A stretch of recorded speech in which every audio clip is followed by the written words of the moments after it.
This is Amara. At just 11 years old, she had endured more loneliness than many do in a lifetime. Born on the streets, abandoned by a father she never knew, and raised by a mother who vanished into addiction, she had no home, no safety, no place to belong. Her clothes were torn, her shoes were gone, and every night she slept curled on concrete beside the buzzing of mosquitoes and the stares of strangers who never cared. Hopeless, invisible, yet fiercely intelligent. But one day everything shifted. She crossed paths with Sophia, the daughter of a billionaire who studied in the city's most expensive school but struggled to keep up in class. It was Amara, the barefoot girl from the roadside who became her secret teacher. And when Sophia's powerful father discovered a homeless child teaching his daughter behind closed doors, what he did next shocked everyone. So grab your popcorn, sit back, and prepare yourself for one of the most powerful stories you'll ever hear. And if you're new here, don't forget to subscribe and hit the like button to support more life-changing stories like this one. Amara's mornings were not like other children's. She didn't wake to an alarm clock or the smell of breakfast. She woke to the chill of dawn, with her thin blanket clinging damply to her skin, and the rumble of city buses drowning out her dreams. Every day was a battle for survival. She scavenged scraps from market stalls, drank water from public taps, and shielded herself from insults tossed like stones. Filthy girl. Stay away. The words clung to her skin like dirt she could never wash off, and yet there was light in her. She carried a notebook she had pulled from a trash can. Its cover torn, pages smudged. Every corner was filled with her tiny handwriting, words she copied from signs, books she found abandoned, lessons she overheard outside schools. She was hungry, yes, but hungrier for knowledge than food. One morning, as she crouched beside the gates of an elite academy, she watched children in polished uniforms pass through golden arches. Their shoes shined, their laughter rang out like bells. None of them saw her, or if they did, their eyes darted away quickly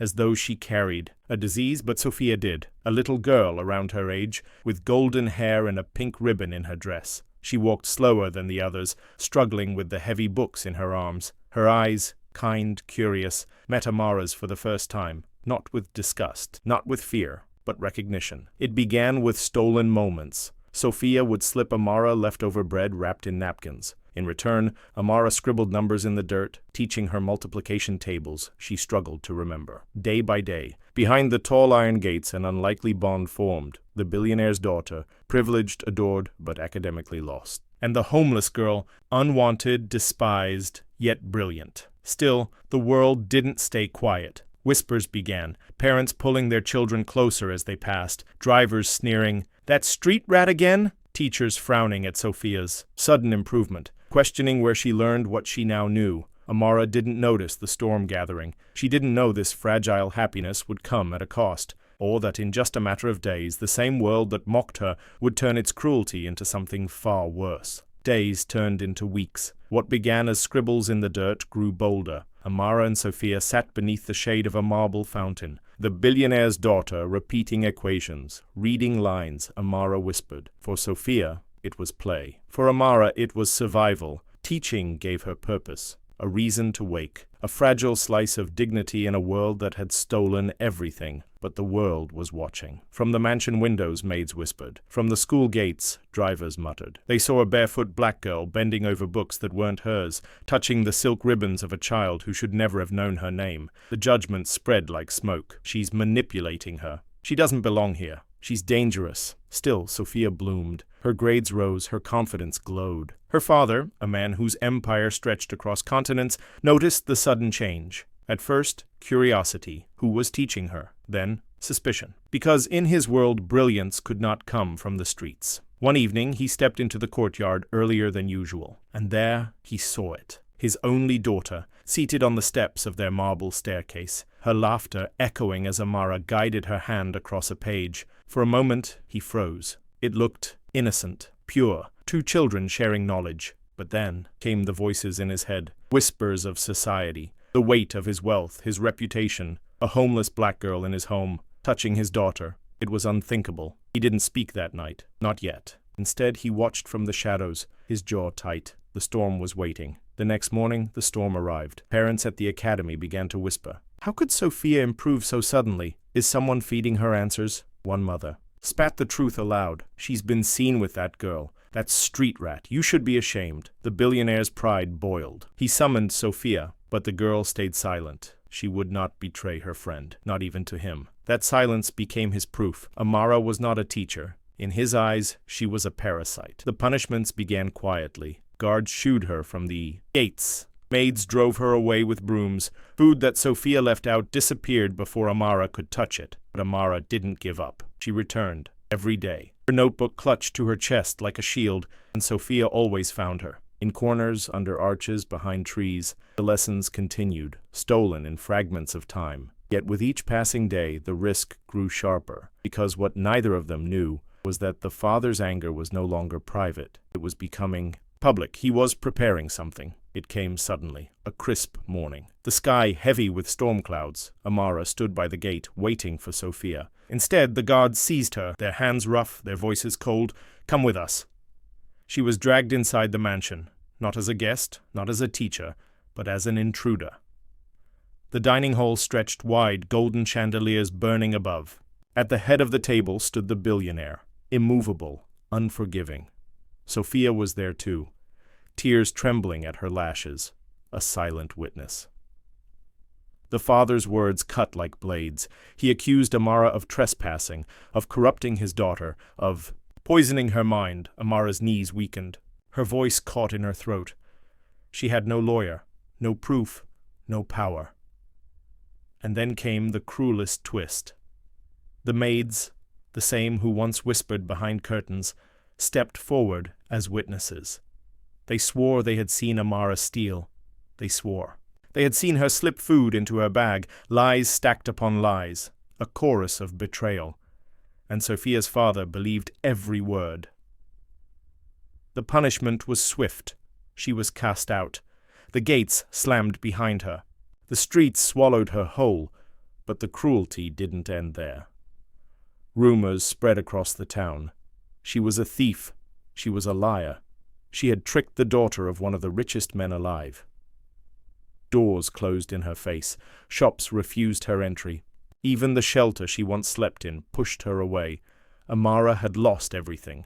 Her dignity, her chance, her only friend, or so it seemed, because Sophia refused to let go. At night she sneaked from her room, a lantern in her hands. She left. Notes hidden under stones by the gate. "Don't give up. I believe you. I need you." And Amara returned, shivering in the cold, to collect them. The bond remained, fragile but unbroken, but every note carried danger.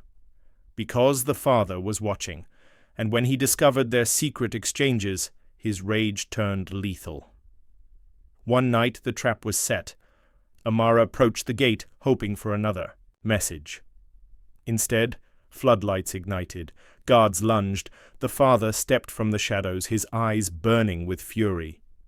This time, there would be no mercy.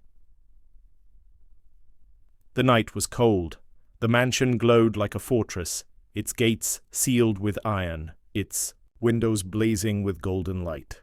And in the courtyard, beneath the cruel brightness of floodlights, Amara stood trapped. Her shadow stretched long across the stones. Her chest heaved. Her notebook slipped from her hands, pages scattering like frightened birds. Guards closed in. Their boots struck the ground in rhythm, echoing like war drums. And at the top of the marble steps the billionaire stood, rigid and merciless. His voice sliced the silence. "This ends tonight." For him, this was no longer about lessons. It was about power, about reputation, about erasing the stain of a poor, homeless black girl daring to stand beside his daughter. He accused her again, this time louder, sharper, so the world would hear. He called her a thief, a liar, a parasite who had used innocence to gain access. To his family, the crowd gathered, neighbors, servants, other wealthy parents summoned to witness the spectacle. Their eyes were knives, cutting deeper with every glance. Amara shook her head. Her lips parted, but no sound came. What defense could she offer? She had no proof, no allies, no shield against the billionaire's voice that thundered like law itself. And then came the cruelest strike. From behind the marble columns, Sophia appeared, her small frame trembling, her eyes swollen from crying. She had been forced to watch. forced to stand in the light beside her father, as if to prove his accusations true. The billionaire gripped his daughter's shoulder. He raised her hand and pointed it at Amara. "Tell them," he demanded. "Tell them what this girl did to you." The silence was suffocating. Sophia's lips trembled. Her throat strained. Tears streaked her cheeks, and then a whisper, barely audible.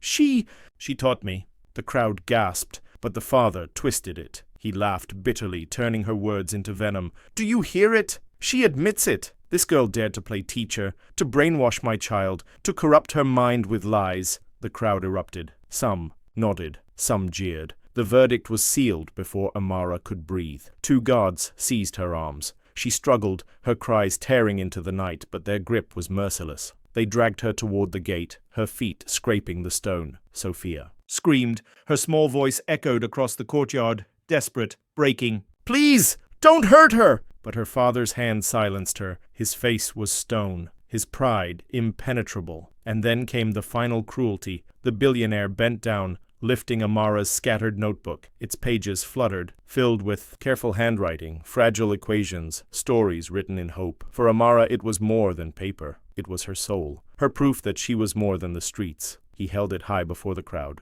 and with a single motion he tore it apart. Pages ripped, fragments fell like dying feathers. The ink of her dreams dissolved into the dirt. Amara collapsed. The sound of tearing paper crushed her more than chains could. It was not just her work, destroyed. It was her voice, her worth, her chance at a future. The guards hurled her into the darkness outside the gates. The iron doors clanged shut behind her, final, unyielding. She lay in the dust, her hands shaking, her breath shallow, and, from beyond the walls, she heard Sophia's wailing, faint, muffled, desperate, a sound she would never forget. Above, the mansion lights blazed like cruel stars, indifferent, untouchable. The world inside carried on, while outside, Amara's world ended. The streets were cold, colder than Amara remembered. She walked alone, her bare hands clutching her torn bag, her clothes stained with dust. The city lights flickered above her like mocking eyes, bright yet blind to her suffering.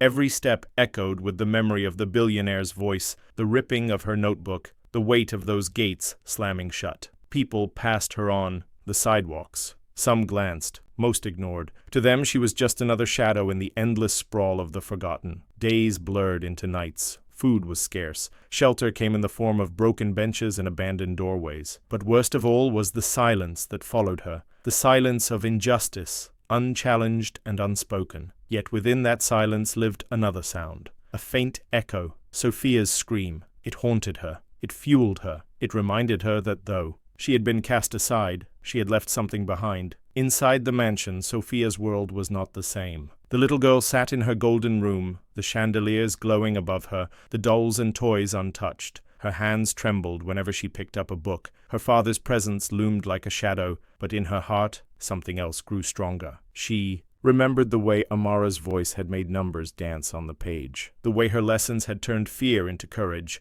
and though the world told her to forget, Sophia could not. She hid scraps of paper under her bed, tracing the equations Amara had once taught her. Each line, each number, was a rebellion. Outside, whispers began to spread. Servants who had seen too much carried fragments of the truth. A guard spoke of the girl's screams, a maid spoke of the notebook torn apart, neighbors murmured of the billionaire's cruelty. Slowly, quietly, the story grew. And then came the storm. One morning, a photograph appeared online. Someone had captured it. Amara's notebook torn and scattered across the marble steps, Sophia reaching toward her as guards dragged the girl away. The image spread like wildfire. Across phones, across newspapers, across nations, the world saw, the world raged. People asked, how could a man of such wealth destroy a child's only hope? How could a billionaire strip away dignity from someone who had nothing? And what kind of father silences his own daughter to protect his pride? Protests sparked outside the mansion gates.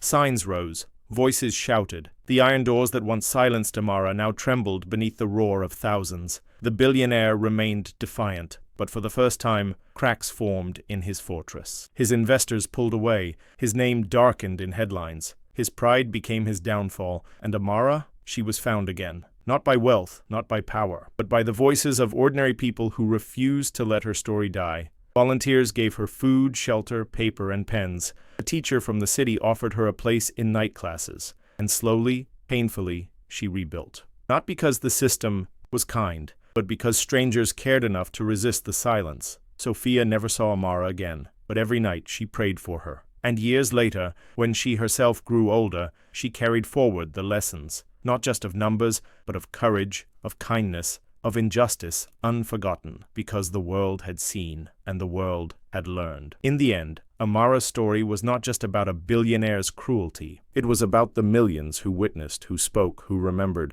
and as her name spread across headlines, as her face appeared in protests and campaigns, one question remained, a question heavy, haunting, impossible to ignore. If a girl with nothing can be broken so easily, then who will be next if we remain silent? This was not just a story. It was a lesson about kindness, injustice, and the courage to stand against what's wrong. More powerful, educative stories like this are coming your way very soon. So make sure to subscribe and turn on the notification bell so you'll be the first to watch when we upload. If this story touched your heart, don't forget to like and share it with your family and friends. Thank you for watching, and may you never stay silent in the face of injustice.